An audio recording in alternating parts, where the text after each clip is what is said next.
a broken wasteland. Come to my fire and place your blood and steel upon my pyre. Oh. What's going on, metalheads? Thank you all for tuning in to this week's episode of the Metal Forge. My name is Mark Jackson and I am your host. With me today, Jason Gardner. Dude, what's going on?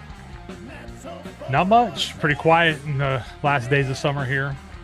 Yeah, almost last days of summer. Come on, man. We've still got like another month of this stuff left. It's just the end of August at this point. Yeah, I think the fall is like the 17th or something like that. So yeah, something like that.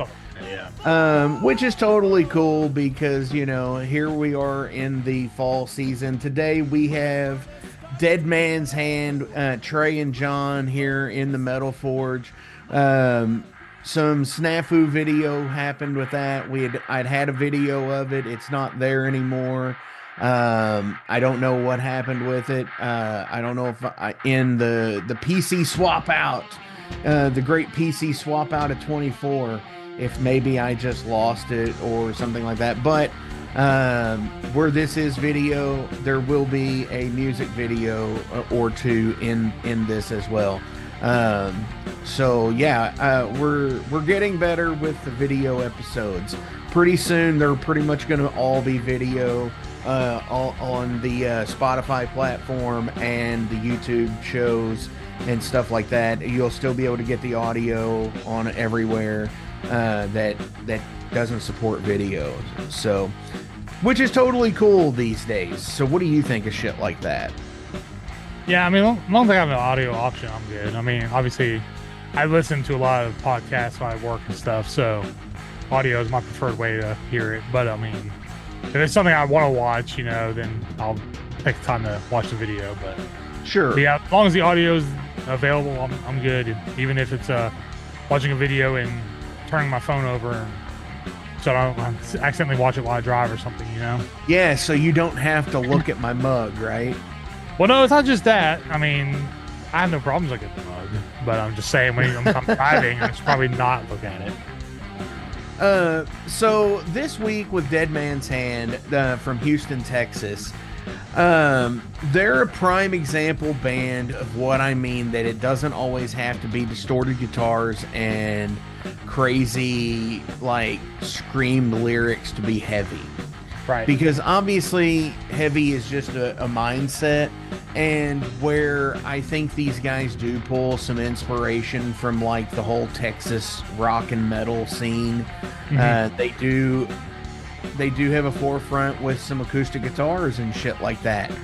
So what I was going to ask you, and this is when we had started recording, was where do you draw the line? Because you know, we're talking like the genreification of metal thing here about like where we've always like skirted around it, but like Lynyrd Skynyrd are they a country band or they're a southern rock band? You know, I've always referred to them as southern rock, but southern rock, you know, can have many different meanings. It could be like the Eagles, which are California rock.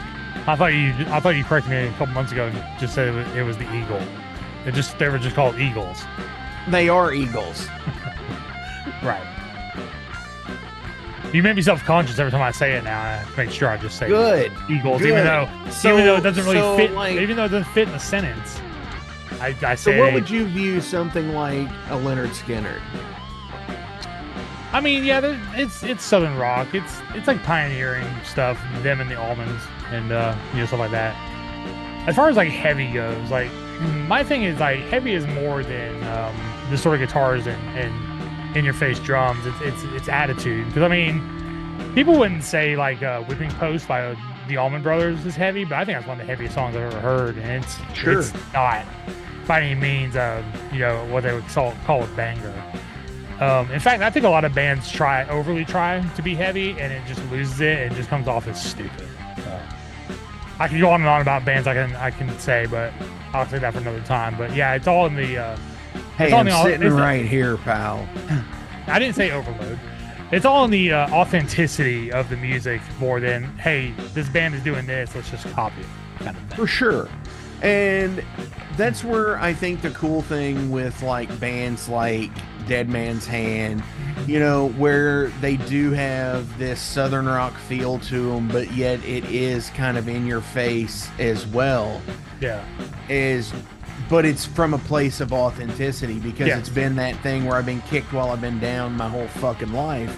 And here it is, fuck you. I'm going to stand the fuck up for what I am and what I believe in. Yeah, I mean, it's not even really the subject matter to me more than just that it just comes from a place of pureness versus chasing a dollar. Hell yeah. Yeah. I mean, like even like ZZ Top. You go back, like even like you know, Waiting on the Bus. I think it's a really heavy groove riff. For sure, yeah. Or like and Just Got but Paid you is got really it. But good. here's the thing with that.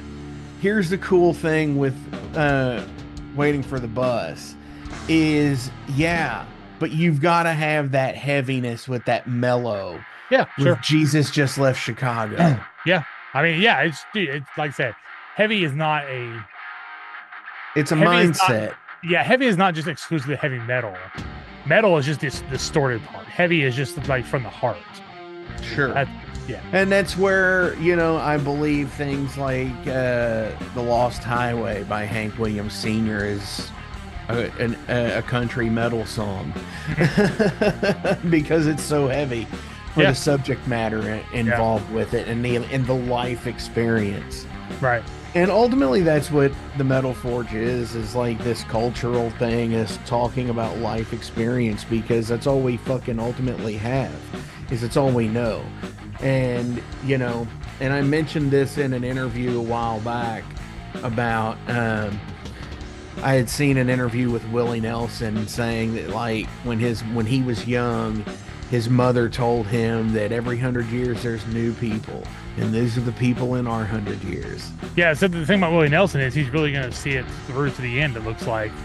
Fuck yeah, because he's He's like almost hitting 94 or 100. 96. Yeah, he's almost 100 now. Yeah. Which is so interesting to me. Maybe it is the herb, you know, that has kept that man alive so long. Yeah, You know? I mean, Jackie went and seen him in concert, like, God, I guess it was earlier this year. I don't even remember now. Time just kind of compounds together anymore. But yeah, he wasn't really into the show. So I think a lot of it's just he was just kind of out there to get a payday or whatever. Because she said he came on, played some songs, and he just left. You know, he just got up and just left. Damn. I know it was quick. I know it was quick because I dropped her off. I stopped, got my kids something to eat for supper on the way home. I got home, I sat down, I divvied out their food, and she called and said, "We're done, come get me." So there I went, drive 25 minutes back, passing the devil driver and who was it? Cradle of Filth show down the river while I was going by. I was like, oh shit, that's pretty cool. I can see it from here. There's a bunch of green with smoke and stuff, and drive right back to and get her from downtown and drive home again. So yeah, it was a quick concert, and he had an opener too, which was the damnedest thing. I was like, Jesus, how long did this guy play for? You know, That's insane. You know, I saw it was wild. I actually got to see Willie Nelson about 20 years ago, and it was wild because it was the anniversary show of like the Willie and Family tour. It was like that. It was like the 30-year anniversary of that. And my parents went to that tour in the same place back in the day, and I went with them this time. So it was like me, my mom, and my dad, and it was like the Willie and Family tour, and it was so fucking cool. It's funny because like he was considered pretty old when your parents went, and he was considered pretty old when you went, and now like he's really fucking old and still out there. But he will probably be the one to fall off stage. You know, if you're doing like a celebrity death pool, he's probably, him and Clint Eastwood are probably pretty safe names to put on there, and for the next couple of years. Yeah, I mean, but it's always someone like weird, like someone young or someone you don't expect it, like, you know, gets it. But I'm not currently in one, but I have been in them before. Dude, so. I just want to know who Ric Flair's buying off to fucking stay alive. He might be just getting like blood transfusions or something at this point. Who knows? Yeah, I don't know. He's up there too. That's another good candidate to put up. Because sure. I have no understanding as to how that man is still alive, because he is insanely fucking, like, I don't know, just like fucking. Oh, he put his body through a lot. Yeah, not to mention all the wrestling. Yeah, not even drinking. I know he wants to. I know he wants to die in the ring, and that's so upsetting. That's just like, you know. I mean, come on, dude. A man his age, a Hell in a Cell match should do it. Let's pull Taker out one last time. Yeah, the permanent retirement of Ric Flair. Yeah, dude. Speaking of, shout out always to the Motorhead fans, because this obviously Dead Man's Hand. I'm gonna go ahead and we're gonna go ahead and play some Dead Man's Hand. This is Bobblehead Jesus. Nice. Yeah.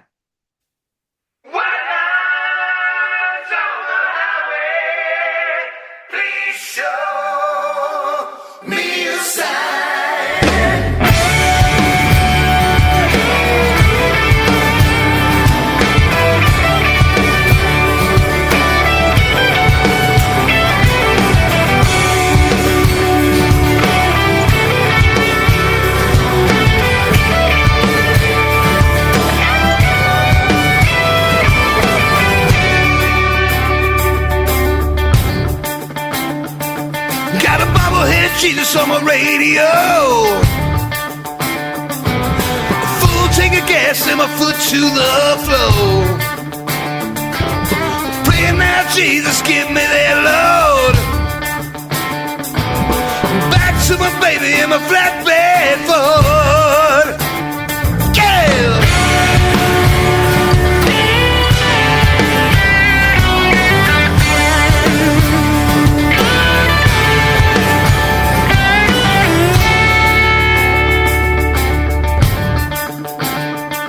Got 100 miles between her and me, running all the red lights to the country. Pedal to the metal, I ain't taking it slow. Bobblehead Jesus said no, no, no. White lines on the highway, please show me a sign. Take me to my baby, where the sun always shines.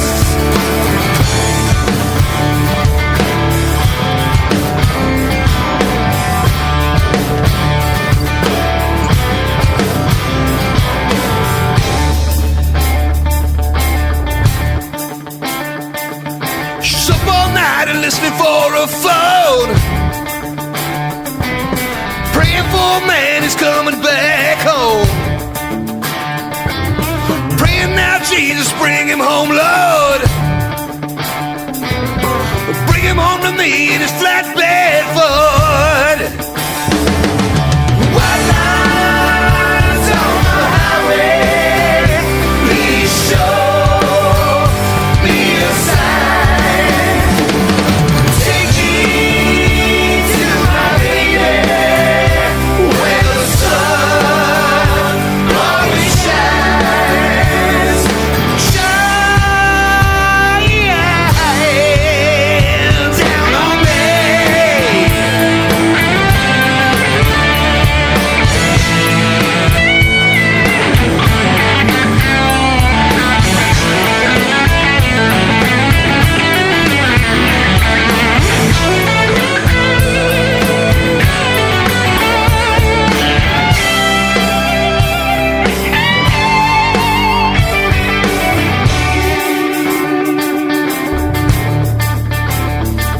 Got a bobblehead Jesus on my radio, full tank of gas and my foot to the floor. Pedal to the metal, I ain't taking it slow. her head, she just said, no, no, no, no. White lines on the highway, please show me a sign. Take me to my baby, where the sun always shines. White lines on the highway, show me a sign. Take me home now to my baby, where the sun always shines, always shines.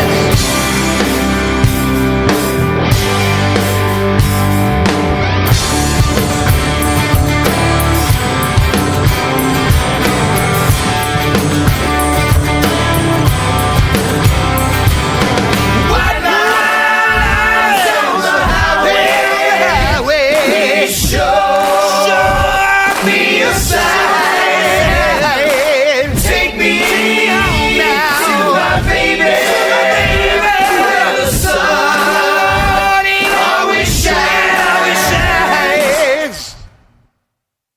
All right, metalheads, this week is a little bit different, as you just heard in the previous song, because that's not necessarily metal, but you know how I am here into Metal Forge. I always say that if it's heavy subject, you know, you can always have heavy lyric matter and lyric content and whatnot, and it still be absolutely fucking heavy, because Hank Williams is fucking heavy.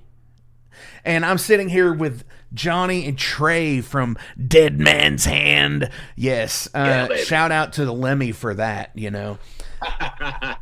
Dudes, what's up? All good, What's man. up, All bro? good here in Houston. Fucking Houston, we hear, do brother. not have a problem. Well, we Yeah, do no, not have sir. a problem. Not anymore. Hell No. yeah. Fucking, so you guys are from Houston, and I already know how Houston is in the summertime, which I am so glad, like, Hell's Heroes is in March, so it's not, like, insanely fucking hot. But, so how's the Texas summer going already? Well, I think the heat index today was, 101? Trey, that sound about Yeah, the right? humidity's like 87%. Yeah, it was a fucking glorious day in Houston. Yes. Yeah, you know. Yeah, it was a sweat box. By the time I got off of work, I was soaked all the way down to my nuts. Ugh, Yeah. So, dude, nothing like a soggy nut day. You know, Dude. it's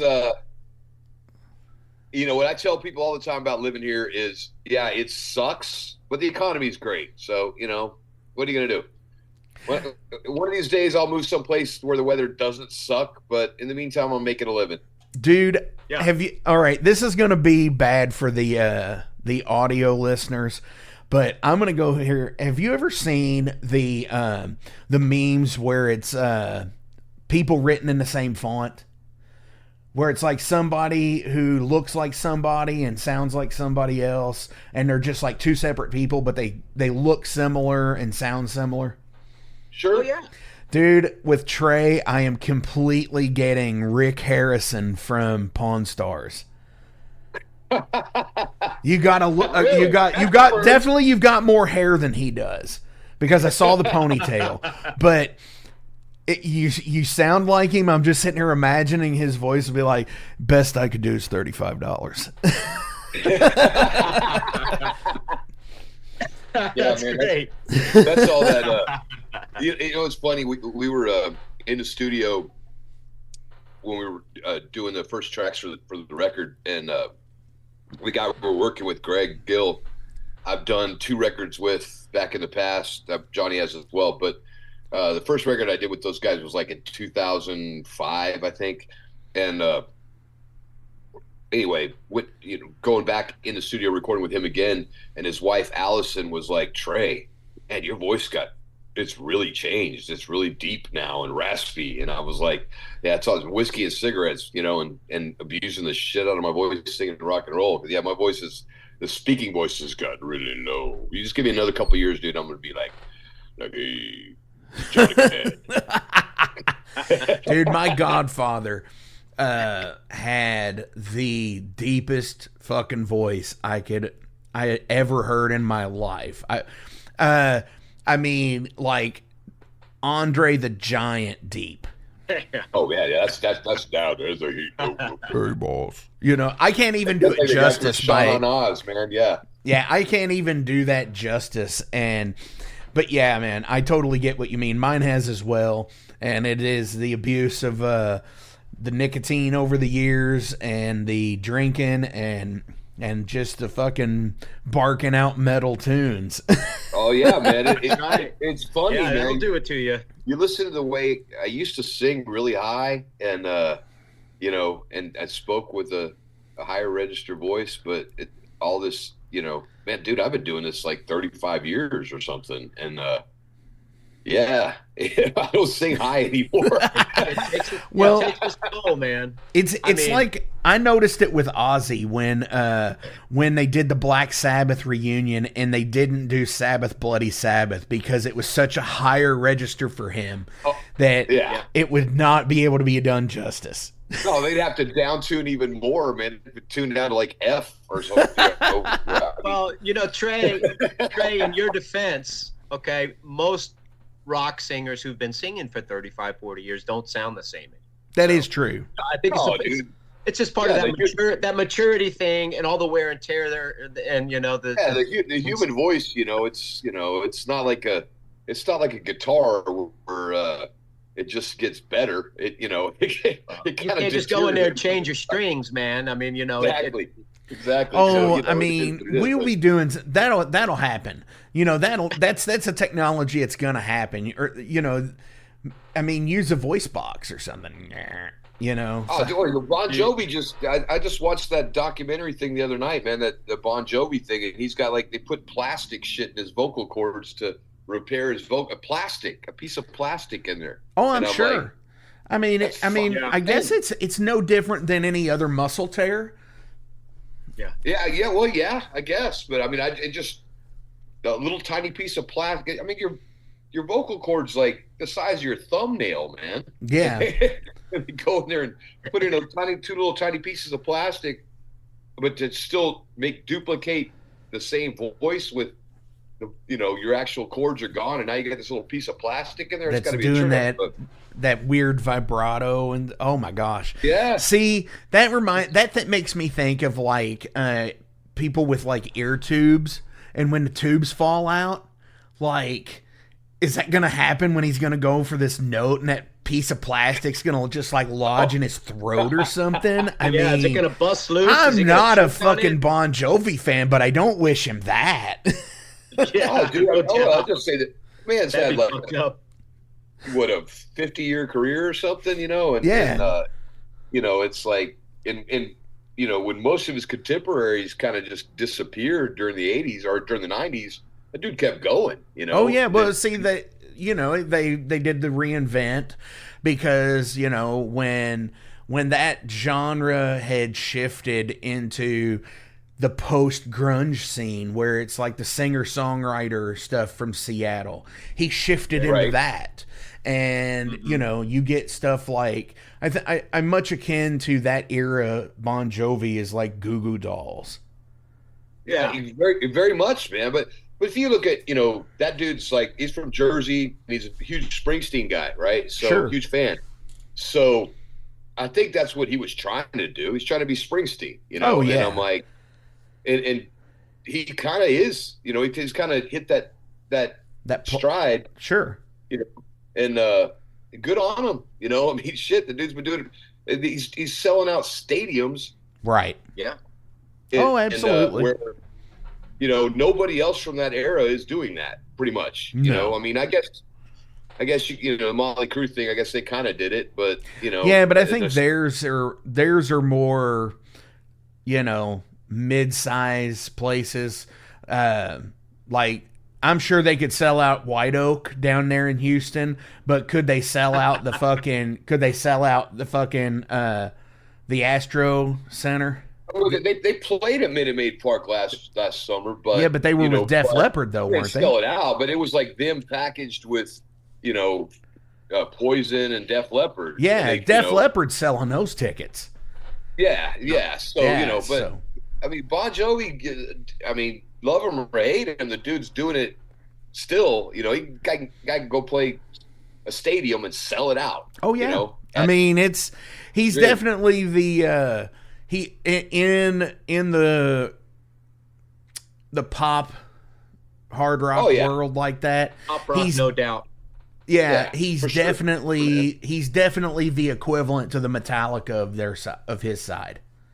Yeah, absolutely. It's going to be interesting to see how his surgery kind of holds out, and how his recovery is going to be, and whether or not he's really going to be able to get back out there and tour, and is it just going to be spot gigs here and there? Well, and, if he brings back Richie Sambora, it's all jumping the shark. Dude, I guarantee. I think the only holdup on that is whether or not his voice holds out, man.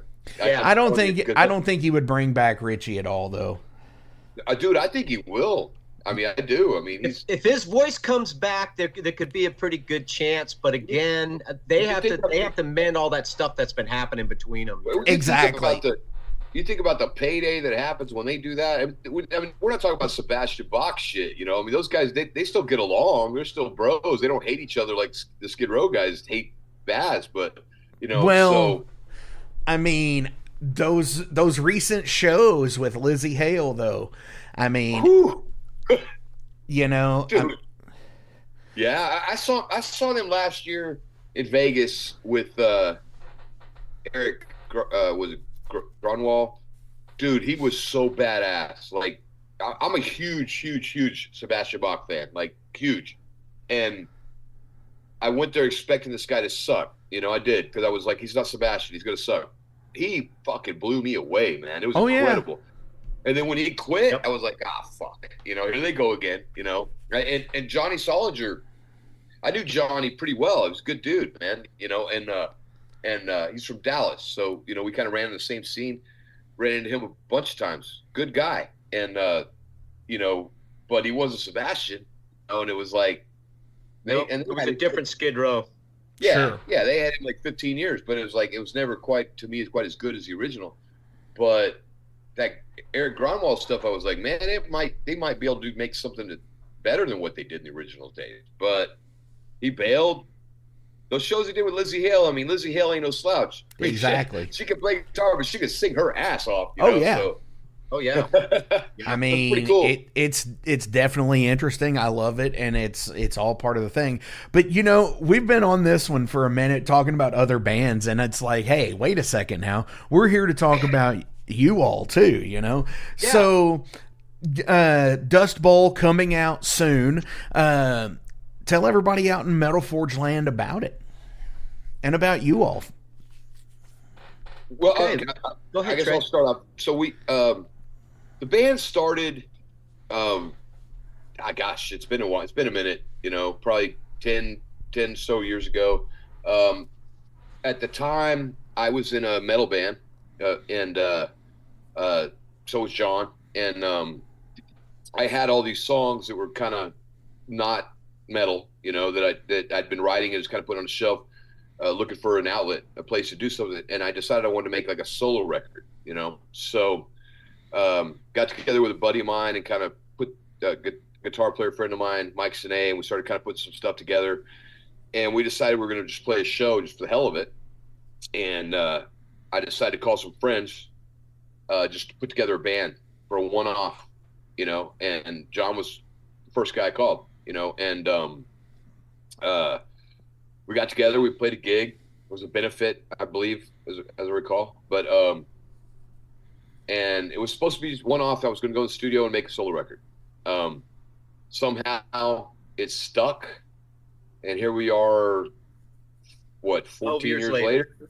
Or 12 years later? Well, and it's a band, So it's no longer remotely my solo thing. It's a band, and John and I, we write. We both probably write about, I would guess, roughly equally as far as whose songs make it into the thing.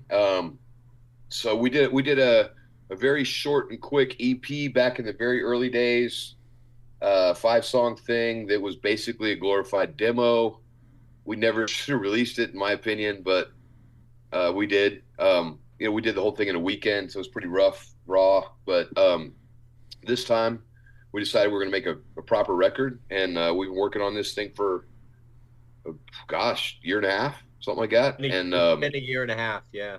And it's coming out the end of the summer, early fall. 10-song record, 10 really fucking great songs. And we've dropped 2 videos at this point, 2 singles and 2 videos at this point. We just shot a video last weekend for the 3rd one.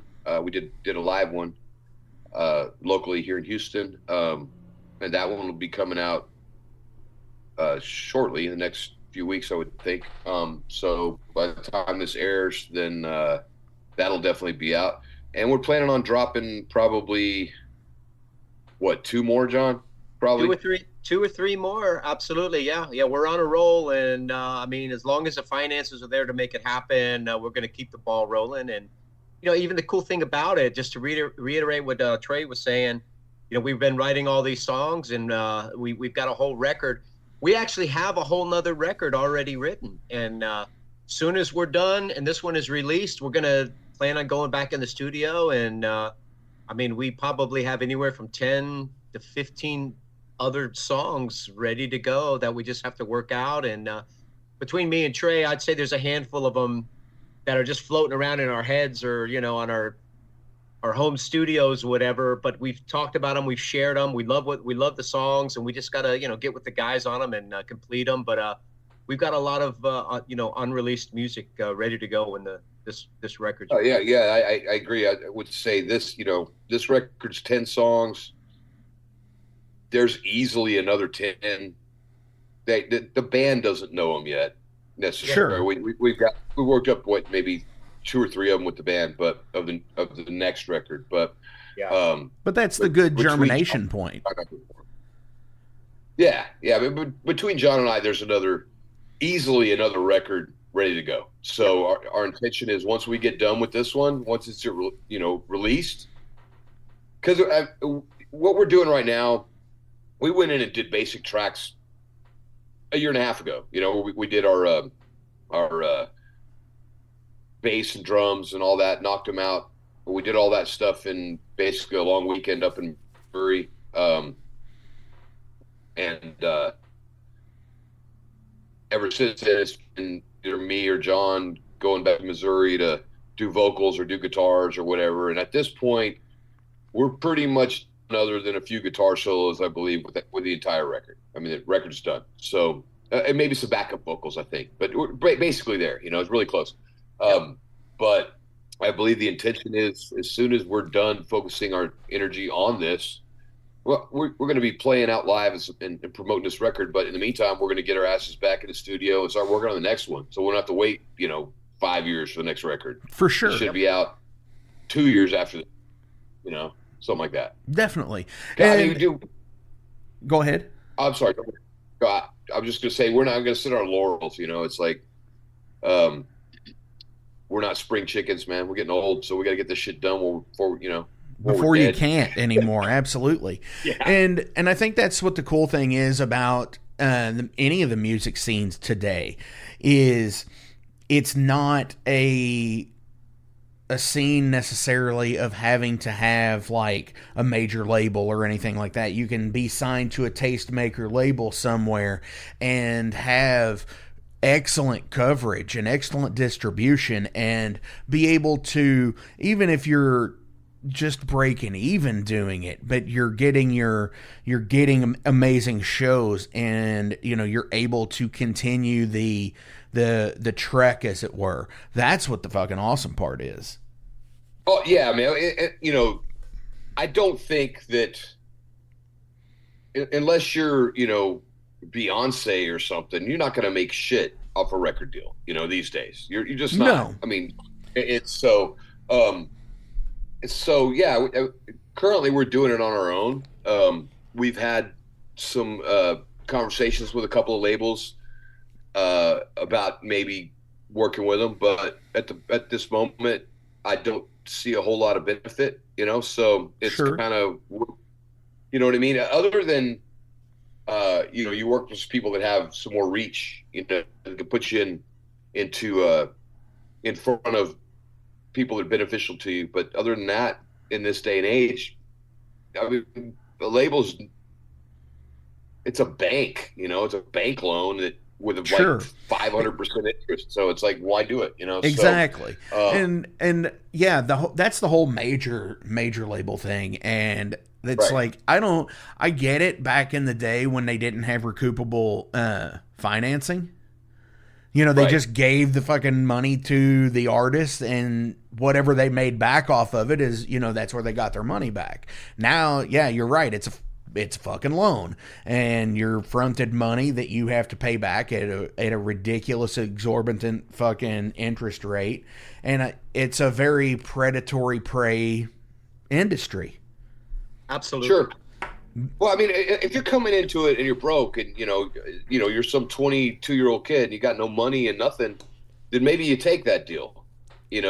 I'm not 22 years old. Neither's Johnny. It's like, so we're like, nah, I don't need that shit. And so, I mean, you can take advantage of their contacts and things of that nature that can help you. But, the deal's got to make sense. It's got to make a lot of sense. Otherwise, why do it? Exactly. Right now, we're 100% free to do whatever the fuck we want, and that's what we're doing. Hell yeah, and that's exactly, to me, that's where it's at. It's being able to write the music you want to write and do the things that you want to do, and at the end of the day, answer to yourselves. Yeah. And if we can finance it on our own, where we don't need anybody's help, hey, the more the merrier. And that's where we're at right now, and we don't have to worry about getting any outside funding. Where we got to pay anybody back or anything. We can take care of it on our own, and we'll just see what happens. If we can get somebody can pick us up and help us with distribution, help get our music out there, that would be fantastic. We'll just have to wait and see what happens. And we're working on that. We got some irons in the fire in that regard, but for the time being, we're not in a hurry. We had a couple of offers, and neither one of them has been all that interesting to me, other than their distro. The distro was good, but I don't feel like it's that hard to find distro. So at this point, it's like we're just going to keep focusing on what we do. If something drops in our lap, for sure. One of our videos blows up a little bit, or one of our singles goes off a little bit, and somebody are calling us and they're wanting to write a big check, then hey, yeah, I'll take it. But meantime, we just keep going. Hell yeah, dude. I totally get you. So we were kind of talking about this before we started rolling here, before Johnny got here, and we were talking about the release of the album. And are you doing a physical release of it at all? Are you doing anything like that? Because Trey, you had said that you're like, I don't even have a CD player anymore, so I have I can't even play it if we do it.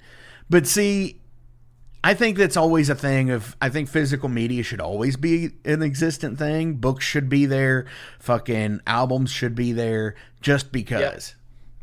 Well, absolutely. And I think we talked about that too, Trey. Just real quick, we're definitely going to do some CDs. We talked about doing some physical records, albums. Just get some. There's a lot of people out there that still are old school. They want to have that physical copy, and we will be appealing to them. The other ones who don't, and hey, you can find our music streaming. You can find it on, it's out there. Yeah, I think we're still debating whether or not we're going to do an actual CD. That's still a bit of a debate, but I think we're definitely going to do some vinyl. So there's physical something, I'm totally. So for the audio listeners, I'm totally holding up a spindle of CDs, showing these guys. And if you don't, we are gonna do some CDs.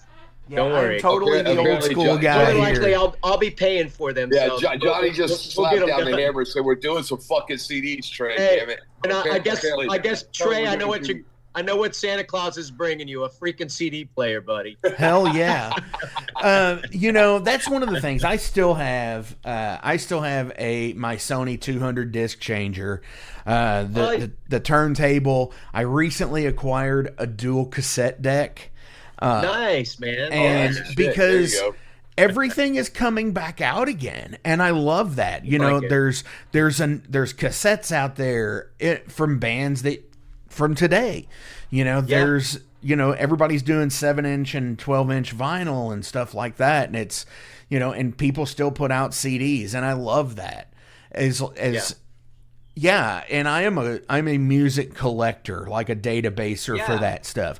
That's why I do the Metal Forge, and is because it's like a collection of music, that this last 5 years of my life has been on this show, along with my personal bands and everything too, and that's the rewarding part of it. So as we're talking about labels and shit like that, about is it worth it in this day and age? And I think, they are for independent musicians when you've got like I said, like a tastemaker label, but like the whole bank system version of them, no, I don't need that noise. Unfortunately, that's how most of it is now. Is like you said, the whole high interest loan thing. You might as well just go put it on a credit card and pay your 23% or whatever. But you'd definitely get off cheaper. You would definitely get off cheaper doing that. Plus, the budget wouldn't be an exorbitant amount, like $1 million, or even on some lower ones, like $100,000, when you're paying, that 49% interest rate to it. Right. Yeah. Right. But you could do it now with, what's it cost? Like, honestly, you think most artists, especially with I don't even know what CD sales. I haven't really dropped a CD since 2008. Last time I did one with my last band. I think $10 on a CD of 10 tracks is worth it. Yeah. But it used to be you could press 1,000 CDs for like, I don't know, $2,000, $3,000, something like that. I don't remember, but depending on the bells and whistles, still, yeah. Well, I haven't even looked into it. I have no idea, but it's like, okay, so I don't know if that's. I would think a limited pressing would be a great idea, so you can have stuff at shows, and you could have them. We could put them on your website, and you could throw them out on CD Baby and what have you, where you can people on Amazon or whatever. People can order a CD online if they want. Initially, or I guess you can get distro, and but like we were talking earlier about music stores, and how many of them even exist anymore? So It's kind of like. Because I name dropped Sound Exchange when we were talking, and you were like, Sound Exchange isn't there anymore. And I was like, yeah, that's what I had heard. But then I was like, yeah, but Cactus still is. And we have stores here in Louisville that are like like Cactus there, and like Amoeba and shit like that out in LA and California and stuff, or Tower Records or what they were. And that's the cool thing, is because, like you said, you could get so many rare things out of like the stacks on the floor at Cactus. And I completely love that shit. I found a copy of Fastway there on CD, and I was like, fuck, yeah. I was like, Mal, it's fucking Fast Eddie Clark. And also too, guys, if you look at the bigger picture, Europe, South America, all of those people are way behind us. They're still loving CDs and albums. I know for a fact that even with Love and War, I sent 100 copies of CDs to a guy I know in Osaka, Japan, and they ate them up. Oh yeah, the distro guy that helped us in the Netherlands sold every bit of his inventory out there. Those people.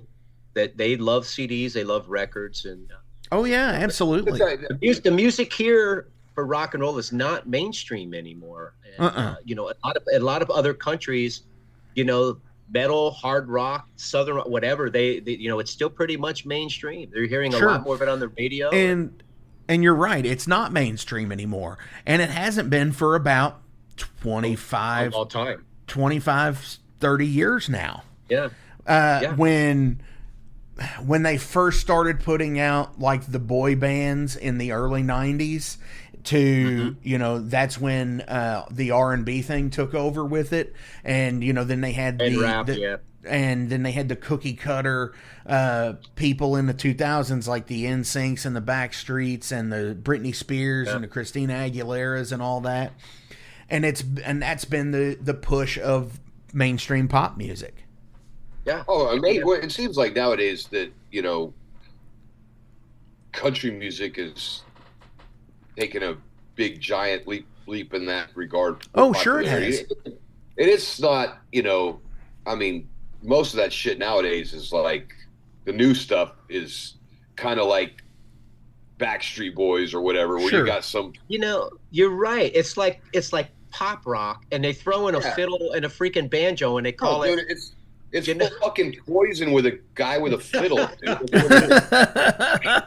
I'm telling you. I mean, I will sit there and say, they throw in a fiddle and a freaking banjo, and they call it country music. Yeah. Well, but here's the thing I will say about that is there are those diamonds out there that push the boundaries of the genre and mix that bit of either like hardcore punk or metal or whatever fusion they do with people like Hank the Third and Shooter Jennings and the Dead South.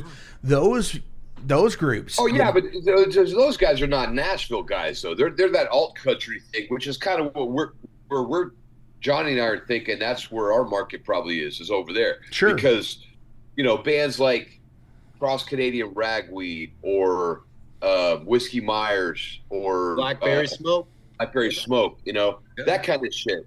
It's not Nashville. No. It's roll.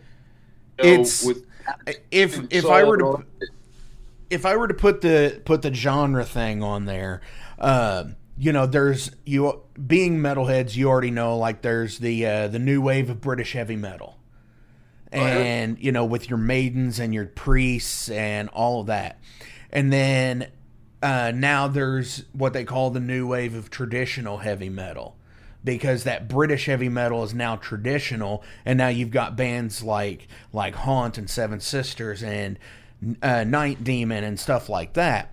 Well, I mean, you would technically be in that new wave of American Southern rock. I would agree with you on that. I think I mean, because you do take pages from the country thing and the metal thing. You know, there's enough Hank Williams and enough Pantera. Let's just say that. Yeah. Well, I mean, it's funny because, you know, we have the song we just shot a video for like 3 days ago. We did a show and locally and had our videographer out, Kareem, out and his crew, and they filmed us live. And it's a song Johnny wrote called City Slicker. And the very last thing I say in that song, I took a page from Pantera and it says, "Walk on home, boy." Yeah. Like, hell yeah, it was our nod to Diamond. Nod, you know, dude. Totally get it. Totally get it. So hell yeah, dudes. This has been an awesome conversation, and we're only about halfway through because now it's time for Derailed. These are 5 random questions about you as people. Obviously, we're all artists, so there's gonna be some music bleed over, I'm sure. What makes you smile? Oh man, go ahead, John. That's such a broad question. So many things do. I think happiness comes to mind. You know, love of a good woman. Just being able to immerse yourself into your creativity and music and things that you love to do. Yeah, I mean, my favorite things that make me laugh, primarily my kids. You know, I mean, yeah, that too. But watching and I got grandkids now, man. I'm an old motherfucker. So. You're a pop. What's your grandpa name? Pop. Papa. Papa. Oh, Yeah. Hey, you know Yeah. what my grandson calls me? Papa John. that might not be a good thing, Oh, man. Papa John. You know what? That's funny, John. One of my grandsons calls me Papa Trey. That's pretty fucking funny. Oh, dude. cool. Yeah. But I always think of the pizza, so I this cracks me up every time it says Papa John. Hell yeah, man. you know, it's so my kids. So you know, my oldest son has kids, and I still have a my youngest son is in college right now. So but you know, watching them grow up and do their thing, but now it's watching the grandkids do their thing. That makes me smile, and you know, I love that shit. So you know, life is made up of little moments of, you know, there's a lot of bullshit, that annoying crap that we all got to deal with, but you get these little moments of just absolute bliss when you get to watch people you love doing something great, or you know, or funny or whatever, and that makes me smile more than anything else. But you know, I get a lot of fun doing this rock and roll thing and goofing off with these, you know, these other three morons that I play with, and watching them do their shit make me smile. So it's a lot of fun. Hell yeah. So, out of the kids and the grandkids, are any of them, for both of you all, are they musicians as well? Yeah, my son has a band called Kerosene Shores. They're really fantastic. They've been around for a while. He started off as a bass player. I turned him on to Iron Maiden, and he just fell in love with Steve Harris. And then he That's just definitely understandable.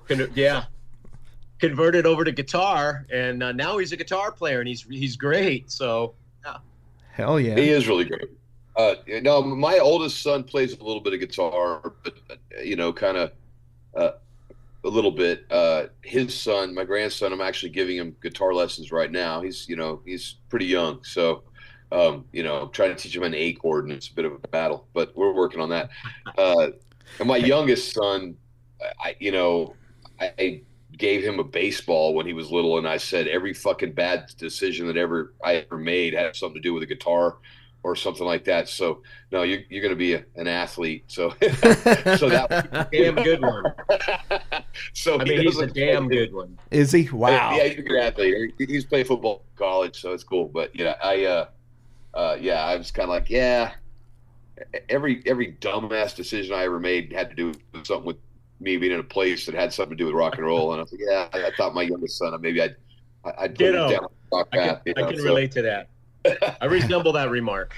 Hell yeah. Who is a famous person that you would like to read their memoir? Ooh-wee. Wow. That's a good question. I never really thought about that. You know, first of all, I was thinking, well, maybe music, but then I was thinking maybe something a little bit more broader than that. Well, most famous people that are interesting have memoirs, you know. Yeah. So, you know, I read Keith Richards' thing, and it was fucking awesome. But you know, sure. But somebody who hasn't done one already. Done one. That's tough, dude. Yeah, that's a good question, man. John Adams. I want to read his memoir.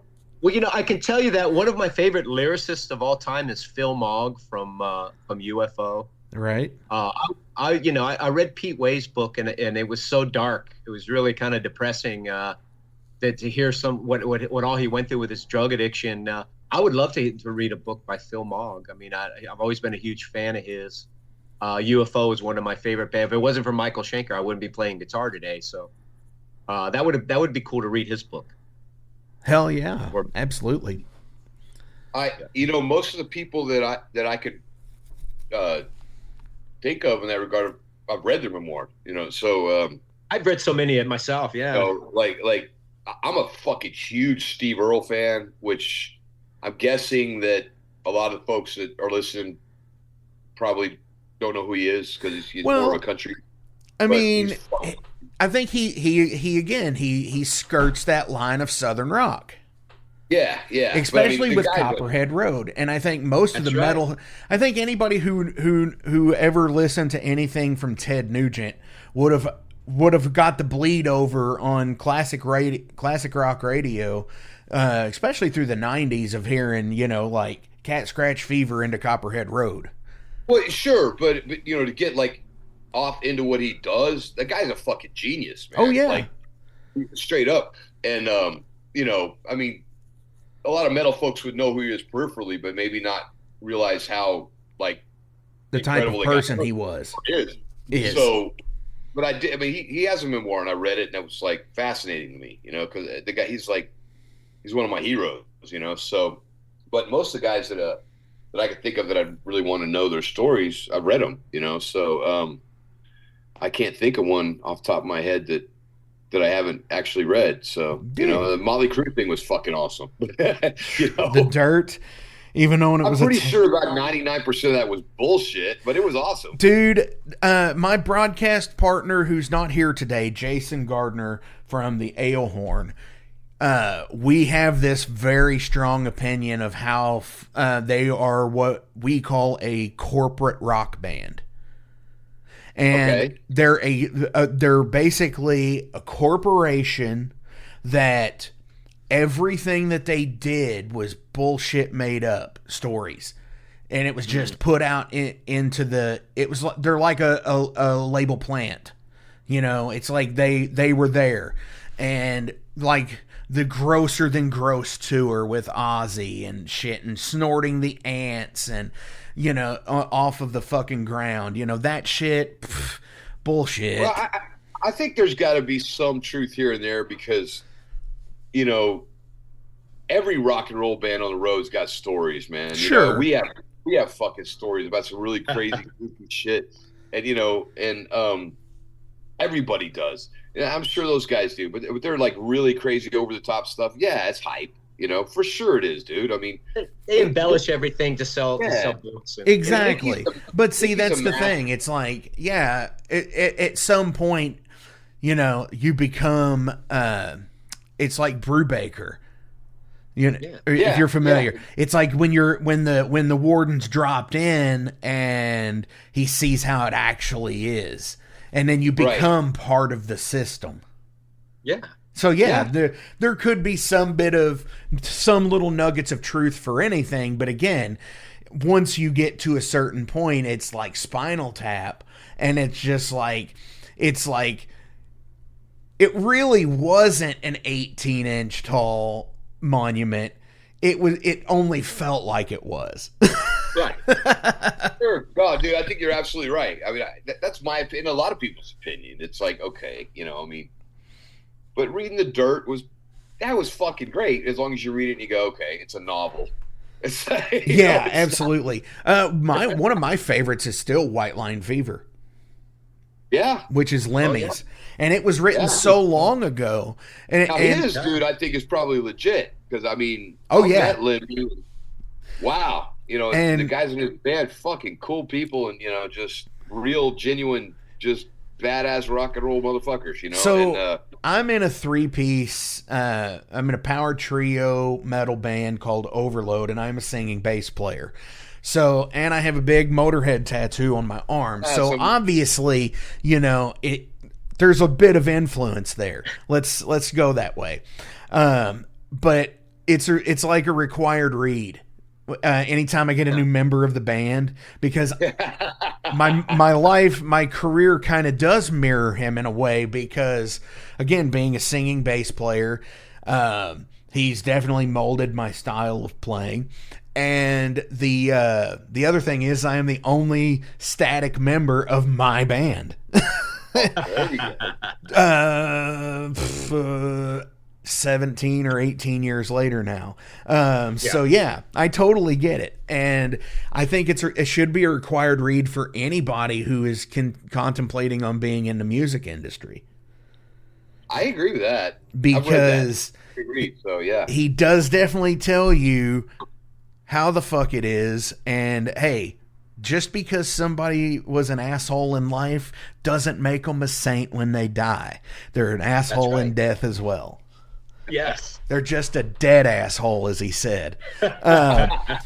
Which body part do you wish you could detach, and why? You get to reattach it afterwards, or Yes. is it like okay? Yeah, if you could detach a body part, what would it be and why? I'm gonna let Johnny field this one. Well, I wish I could have detached my nose in about 1982 through about 1990 something. Oh, shit. I probably would have saved $1 million in blow. But you know, thank God I got over that bullshit. But nowadays, let's see. Wow, that's crazy. Well, I'm definitely not going to say my dick or my nuts because I definitely want to keep those with me at all times. Yeah, that's the other thing. You run the risk of losing it. Yeah. And they still work really well, so I don't want to fuck that up.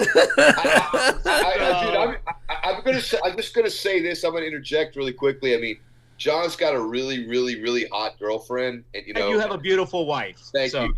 But I would say that sometimes there is an argument that she might have those nuts on a shelf somewhere on the mantle. Oh, Yeah, sometimes they might be removed without my knowledge. Yeah, exactly.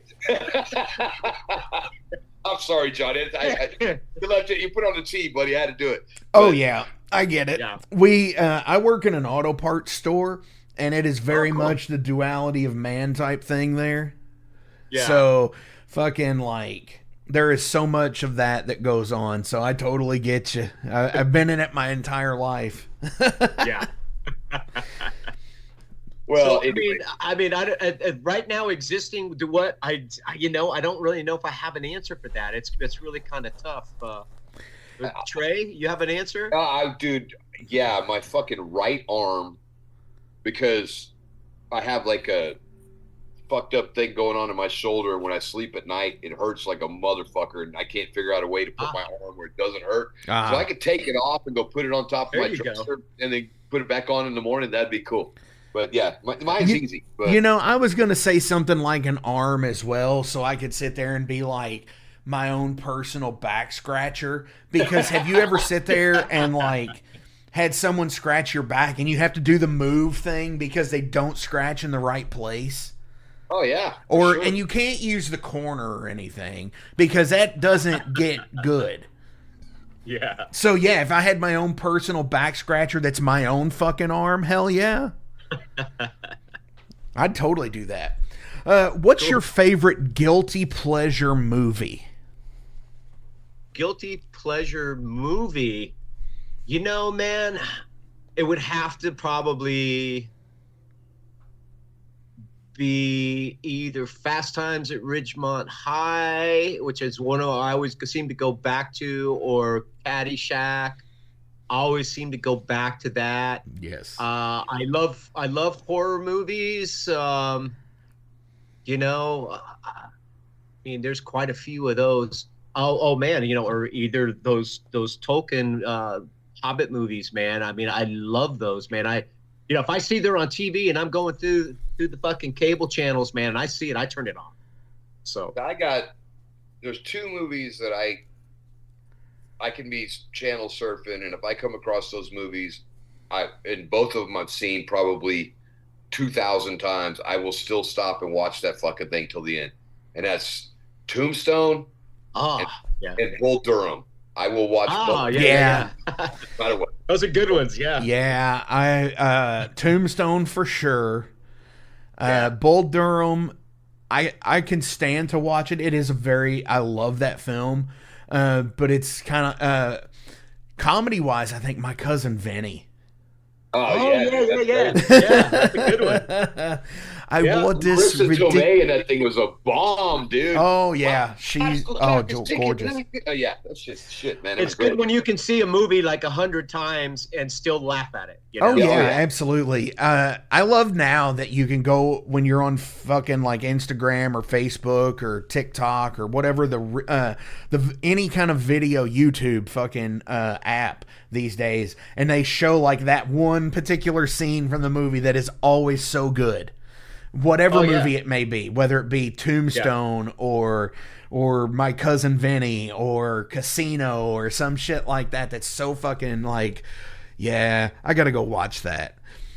But then again, I also do think too that like there's some of them that it ruins that way. Like Hell or High Water, they keep playing that same scene from the restaurant. It's like it can't get any better than this. Yeah, right. So I have one more question, but before we get to it, as always, links are listed below, so please give a like, a share, and a follow. Go buy merch. Go buy CDs. They'll be out there. Support in any and every way you can. We're doing CDs. So, We're going to do it, damn it. Hell yeah. And Because I want one. I don't care if you don't want one. And that's the thing, that's what I love about Bandcamp. Because it is a place to sell both digital and physical merch out there, and it's completely regulated by artists. You set your own rates for whatever you want. You set the shipping, and you go from there. And you could distribute to the entire world, and that's so fucking cool about it. And I wish that we could be sponsored by them because, hey, it's a great fucking thing. But do you all have any shout outs or anything else you'd like to promote today? Well, if you're listening and look at it, find us on our social media pages and, like us, follow us for updates. So you have new videos coming out. We have a record coming out, by the end of the summer, early fall. Support us. All bands, we all need people to support. We all want new fans, and we're excited to get our music to people. So, it's Dead Man's Hand in Houston, Texas. If you go to our YouTube channel, it's Dead Man's Hand HTX, because there's a couple other Dead Man's Hands out there. So the HTX will let you know. HTX meaning Houston, Texas, of course. That's us. Check out our new videos. Follow us. We would really appreciate it. Yeah, man. Hit us up on the socials. We're very, very. We answer quickly. We're very.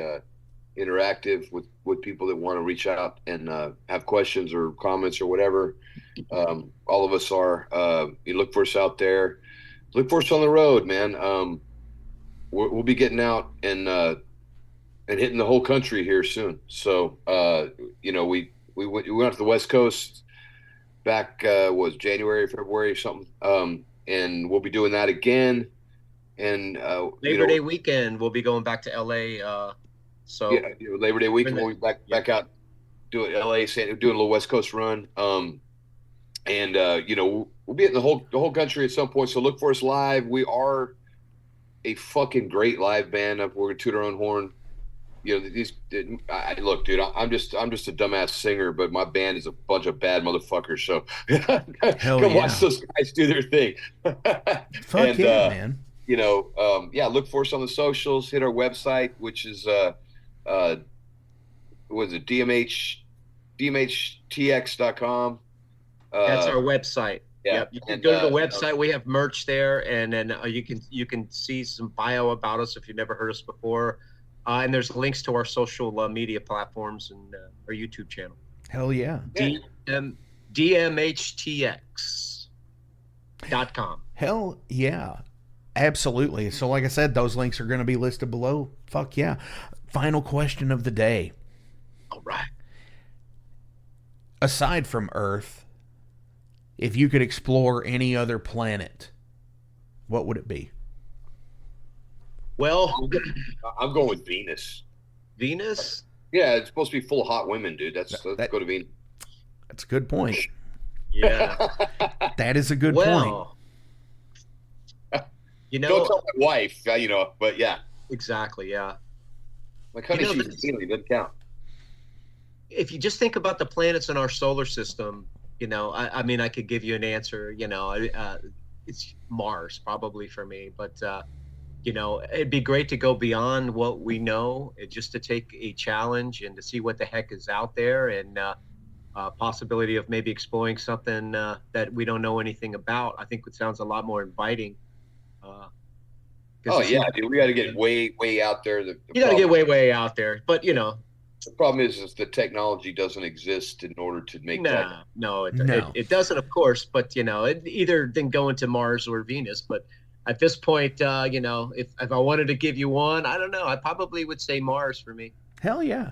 See, that's what I dug about stuff like Stargate. And is it Mars because of like Total Recall? Well, I thought about that. That's really bizarre because, it looks like the terrain. When I think of that movie, you think of the terrain, and the possibility that maybe there might be some type of inhabitant area. That series, For All Mankind, they go to Mars, And do they? Yeah. It looks like it's kind of an alternate reality thing or whatever, but it's like that's totally fucking possible. It really is. But or even plausible, if things have just gone a little different in the past or whatever. But yeah, Mars is gonna happen, dude. It's like inevitable. It's gonna happen. Fucking if it's not in our lifetime, it'll be in somebody else's. The Tesla guy, what's his name? The guy that owns Twitter. Elon Musk. Elon Musk. Yeah. He's going to make Mars happen. It's going to fucking happen. It's going to happen in the next 10, 15 years. We're going to Mars. But, real space exploration is going to require a big, gigantic fucking leap in technology. Oh, hell yeah. We got to go places faster, way faster. So, he needs to invent a flying electric car first. All right. Yeah. Dude, he probably did. He just can't figure out how to sell it. Oh, yeah. Yeah, that's the real thing. You can't figure out how to sell it. That's right. Dudes, Trey, Johnny, thank you all so fucking much. This has been a blast. I've had such a good fucking time. On our way out today from the album, what do you want to play? From the record? Oh, all right. I'm just gonna say, because we already have some videos out, I'm gonna go off of what we've already done and just throw out one of my favorite songs, Apache Pass. And it's one of my favorite songs because I wrote it about Trey Gadler and. Oh shit! I don't. He probably doesn't have that one yet, but Apache Pass is a song that with a really great story behind it. But we played this biker rally thing at this place called Apache Pass out in West Texas, quite a few years ago, and the stage was, we're expecting a good crowd and stuff, and we pulled up, and the stage is on one side of this river, cantilevering out over the river, and the crowd's on the other side of the river, and anyway, there was a delay and shit, and we waited for hours. We went on like 4 hours later when we were supposed to. By the time we got on stage, I was pretty freaking hammered, and I was pretty lit. All of us were. Yeah. So, but they had this. Suspension bridge. Yeah. Suspension bridge going across the river, and during our set, I thought it'd be cool to grab my mic and go running across that bridge to go fuck with the crowd that was 200 yards away from us on the other side of this river. Holy shit! I did not take into account the whole thing that sound takes a little time to travel to reach your ears. Yep. So I was singing, I don't know, a second and a half 3 seconds the band because I was hearing it. They were way in front of me, and it fucked it all up. It was embarrassing as hell. John, and then John, of course, we get home, and this asshole writes a song about it. Now I get to sing about it every fucking night. But it's a cool song. I love that song. Yeah. So what song for you, Trey? Well, I would say based on what we have, that I know is out there at this point, I would say Devil's Due. Well, there's only two, so all right. So if you're gonna go there, I'll say Bobblehead Jesus. You say Devil's Due. So they're both out there, you guys. You can find them on our YouTube channel. Again, that's Dead Man's Hand HTX on YouTube. Check out those two videos. Follow us. We'd appreciate it. Hell yeah. So I guess I'll play Devil's Due. Yes. Yeah. Thank you, sir. You got it, brother.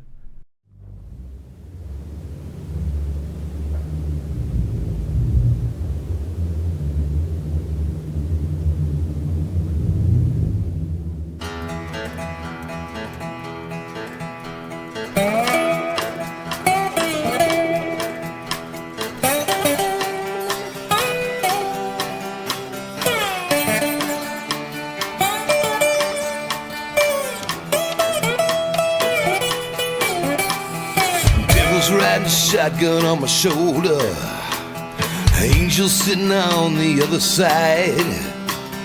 Both of them vie for my attention, both of them lending me advice. turn now, baby.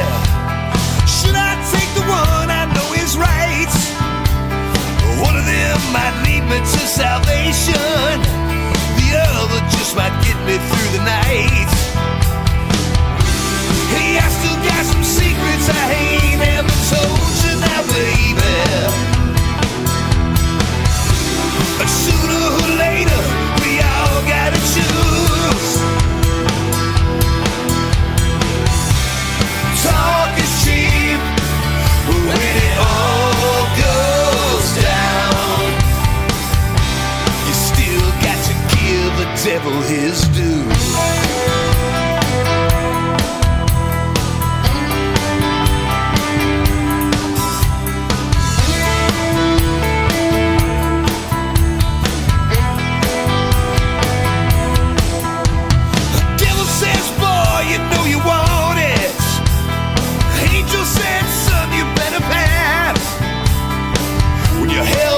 Self-destruction, you know it's hard to take your foot off the gas. That wind is blowing cold outside my window, singing me a sad, lonesome tale of loneliness and desperation, and lovers' dreams shot to hell. But I still got some secrets I ain't never told you now, baby. Sooner or later, we all gotta choose. Talk is cheap when it all goes down. You still got to give the devil his due.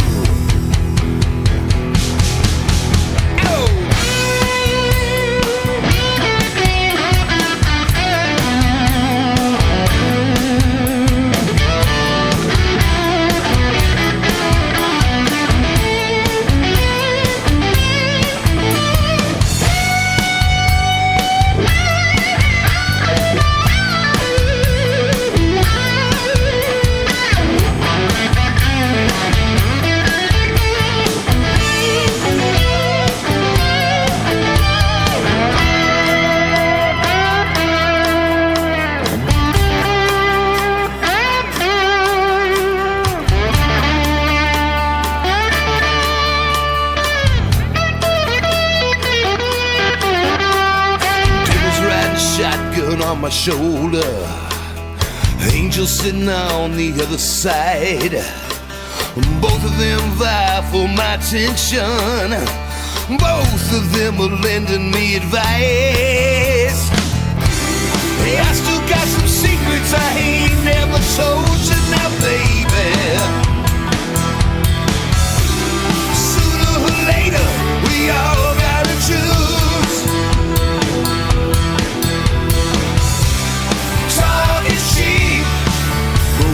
All goes down. You still got to give the devil his due. Still got to give the devil his due. Still got to give the devil his due.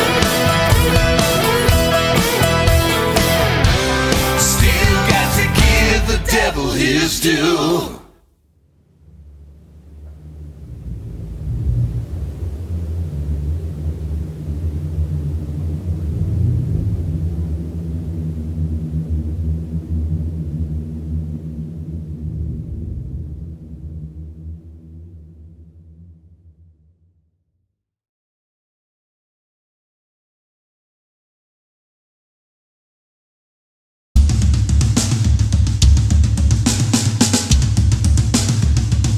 For 45 years and keeping Louisville weird, Electric Ladyland has been there for all your eccentricities.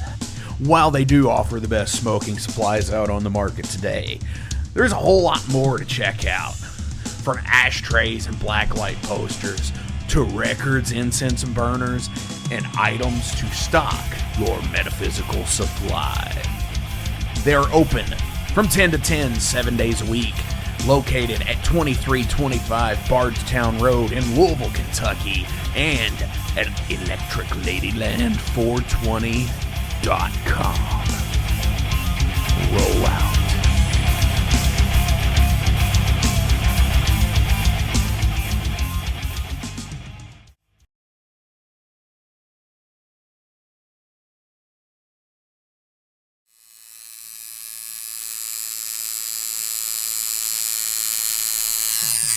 Hey metalheads, you like tattoos? Of course you do. If you're in the Louisville, Kentucky area, come on over the bridge to Clarksville, Indiana, and get you some ink done at Ageless Art.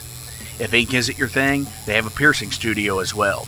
Visit agelessartclarksville.com to see some frequently asked questions, meet the staff. The shop is open Monday through Thursday, 12 to 8 p.m., Saturdays, 12 to 10 p.m., and Sundays, 12 to 6 p.m., all appointment-only spots. You can set up your appointments by phone at 812-283-1793 or email agelessarttattooandpiercing@gmail.com and someone will get you set up for your first or your next tattoo or piercing.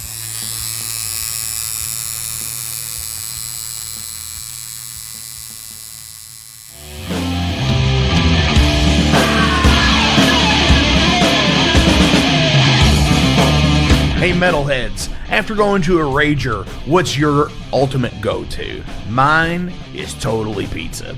So when Overload is playing, or I'm promoting the Metal Forge live showcases, or the big goddamn metal show, I go to Pizza Donisi. Pizza Donisi is gourmet artisan pizza from right here in Louisville, Kentucky. It features things like the pizza of the month, the sandwiches, and also vegetarian and vegan options, which is so totally fucking cool for all of it's awesome pizza. You definitely want to go. Hey, and also from time to time they do cannolis. Oh, so fucking good. You know what they said, man? Leave the gun, take the cannoli. Yeah, just like that in Godfather. They're located right next to the Mag Bar at 1396 South 2nd Street. So either stop in or call in at 502-213-0488. They're open till midnight. The witching hour. Heineken, fuck that shit! Pabst Blue Ribbon!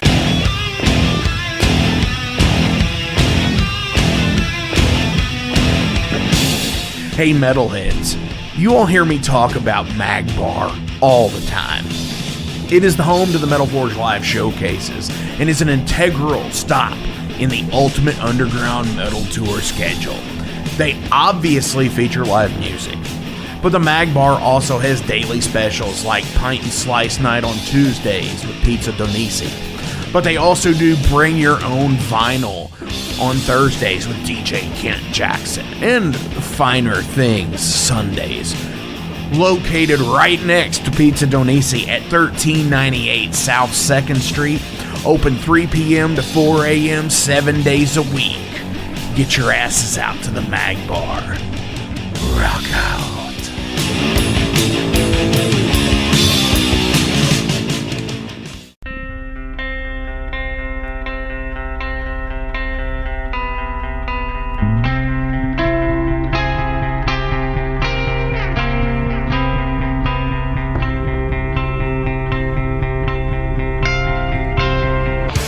In 2017, one man's vision and passion for all things metal started out as a record store in his house. Years later, the fight against a mainstream empire continues as Shade Beast. An independent metal collective and online store based in Athens, Georgia, is the world's premier heavy metal brand for music heads that value authenticity over the mainstream acceptance. Featuring original t-shirts from some of the best underground artists, as well as stickers, posters from the Shade Beast Presents concert series. Unique, one-of-a-kind collectibles and small curated selection of vinyl and cassettes from the masters old and new. Visit shadebeast.com and enter promo code SithLord for free domestic shipping on your first order, whether you're a new customer or returning. And be sure to join the Shade Beast social groups on Facebook and the interwebs to keep up with the new release announcements and talk all things metal and Star Wars. You'll never find a more wretched hive of scum and filth.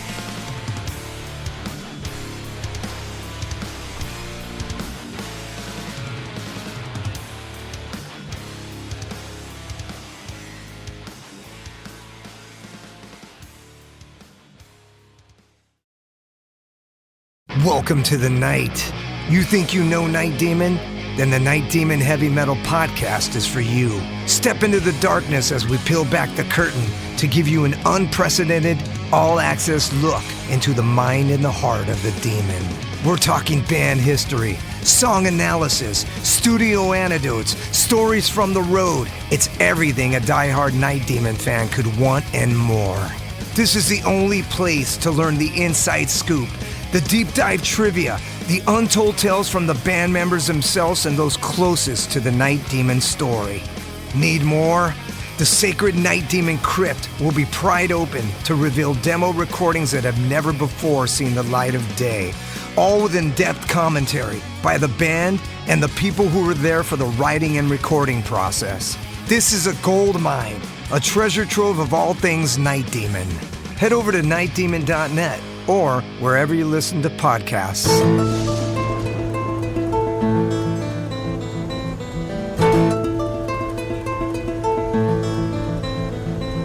Since 2013, there has been a calling from the underground, from the graves of all those unholy, and they decided to make a zine to talk about all of this.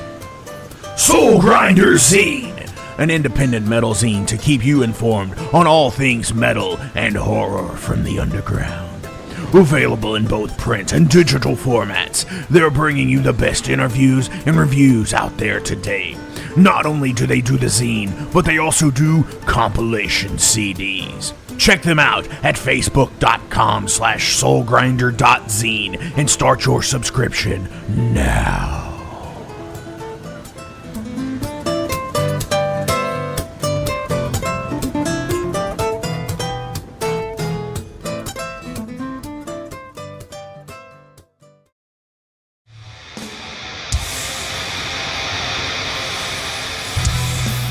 Hey everybody, let me tell you about the new sponsor to the Metal Forge, Unchained Tapes.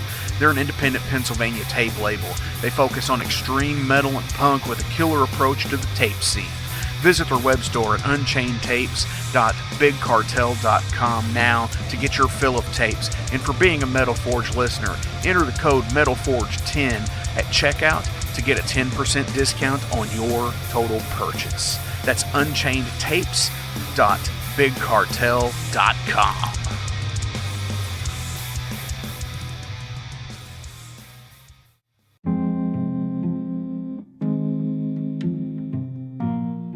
What's up, Metal Forge fans? This is Alan Bishop, the alchemist of Indiana's Black Forest and head distiller at Spirits of French Lick.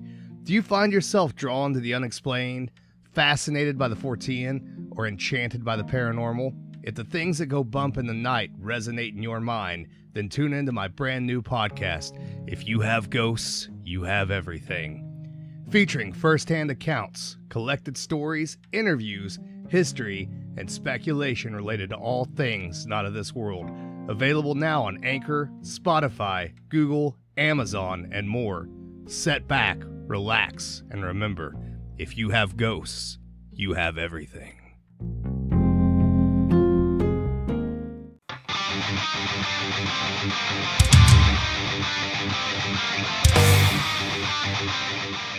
Hey, let me tell you guys about Mercenary Press. They're an independent London label and distributor of all things metal.